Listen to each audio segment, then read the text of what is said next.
जितनी मटकियां थी सब मटकियों को भोर दिया और चारों तरफ दूध ही दूध, दही ही दही, और बीच में जाके कन्हैया जो है वो खड़े हैं। ऐसा मालूम पड़ रहा है परीक्षित कि भगवान क्षीर सागर में खड़े हैं। ऐसा प्रतीत होता है परीक्षित कि भगवान जो है ना क्षीर सागर में खड़े हैं। और वो क्षीर सागर कहाँ है? वो नंद महल में ऐसा लग रहा है। पूरे कमरे में, पूरे कक्ष में दूध, दही, माखन। कन्हैया ने आवाज लगाई, जंगले में न जाने कितने बानर आ गए। अब तो मक्खन के गोला बनावे और जंगला में फेंक फेंक के मारे। न जाने कितने बानर आ गए, सब माखन को खूब खाते हैं। जंगले के पास निरे बानर आ गए, खूब माखन को खावे। और ये बानर कौन थे? ये बानर वही थे जिन्होंने राम अवतार में प्रभु राम की बड़ी सेवा करी थी। भगवान राम ने मन में विचार किया, इस राम अवतार में तो कोई सेवा नहीं कर पाए, लेकिन जब कृष्ण अवतार होगा तो तुम्हारी सेवा पूर्ण रूप से करी जाएगी। इसलिए कन्हैया जो है, कन्हैया कौन है? राम ही तो है। पहले राम बने और राम ही आगे जाकर कृष्ण बने। कन्हैया जो है माखन के गोला बनावे और जंगला में फेंक फेंक के बांदरों को खिलावे। मैया आई, अरे मेरे लाला दिखाई ना दे रहे हो है? लाला को देखो तो कहा देखो, ऊखल पे बीच में खड़े भये हैं और गोला बनाते सीधे जंगला में फेंकते। अरे कन्हैया, अभी मैं तू बताऊं तू क्या कर रहे हो है? तूने सारी मटकियां फोड़ दी। अगर आज मैंने तुझे सबक ना सिखाओ ना तो मैं तेरी मैया यशोदा ना हूं। इतना कही अब कन्हैया ने छलांग लगाई सीधे उखल से कक्ष के बाहर, कमरा के बाहर। अब मैया पीछे पीछे संटी लेकर दौड़ रही हैं। कब कन्हैया जो है नंद महल से बाहर निकल गए, यशोदा मैया को पतो ही ना चली। हाथ में संटी है, कन्हैया भाग रहे हैं राजमहल से, नंद महल से भी दूर चले गए। यशोदा मैया ने जब मुड़कर देखा, हाय रे, नंद महल से बहुत दूर आ गई, संटी को तुरंत फेंक दिया। अरे कन्हैया, मैं तुझे ना पकड़ पाऊंगी, आज मैं हार गई, मैं थक गई। देख कन्हैया, पसीना पसीना है गई, अब तो आए जा, ना मारूंगी तिल, ना मारूंगी। संटी को फेंक दिया। कन्हैया दौड़े दौड़े आए, मैया के हृदय से लग गए। संटी क्या है? अभिमान ही तो है।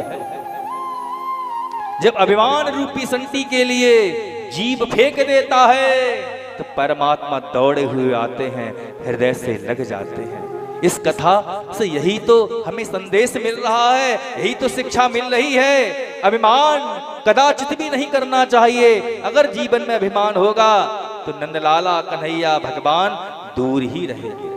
जब तक हाथ में यशोदा मैया के संटी थी तब तक कन्हैया जो है पास में नहीं आए। अब संटी को फेंक दिया, अभिमान को त्याग दिया।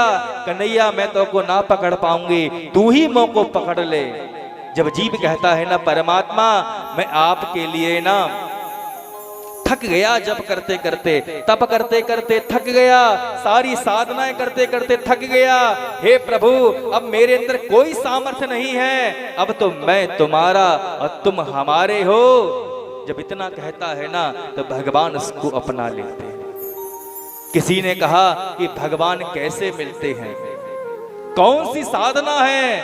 तो भैया, भगवान को जब मिलना होता है ना, अपनी मर्जी से ही मिलते हैं।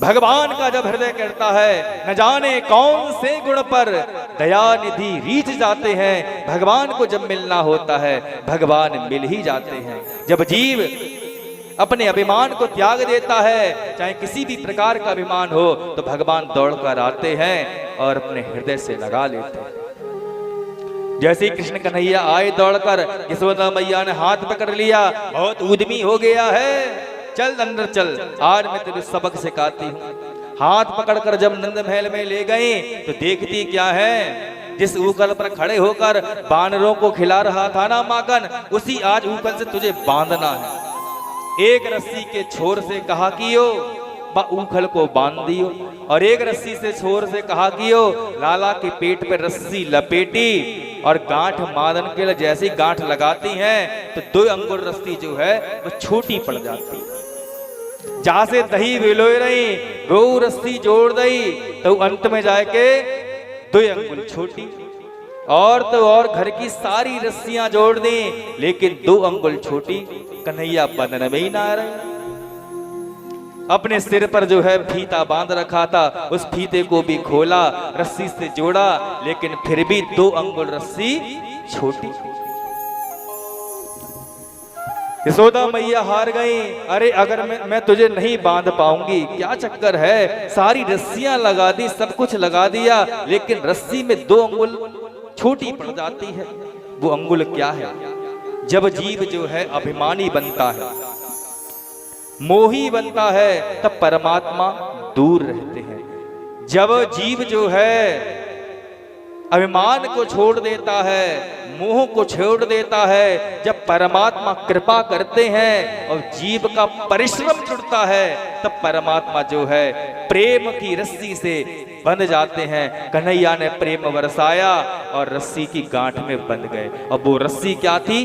प्रेम की ही रस्सी थी। मानो मां यशोदा ने अपने प्रेम के बंधन से लाला को बांध दिया, और रस्सी जो थी पेट पे जैसी बांधी।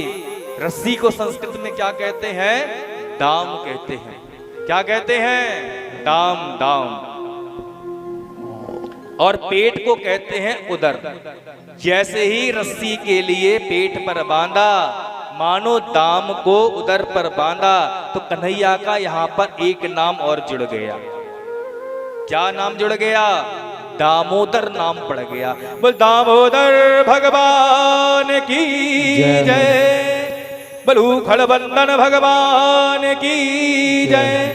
एक दामोदर नाम पड़ा पेट पे रस्सी बांधने के कारण, और उखल से बंधने के कारण कन्हैया का नाम उखल बंदन भगवान पड़ गया। मैया जो ही घर कार में लग गई, कन्हैया जो है उखल से बंधे हुए हैं, कभी इधर चल रहे हैं, कभी उधर चल रहे हैं। कन्हैया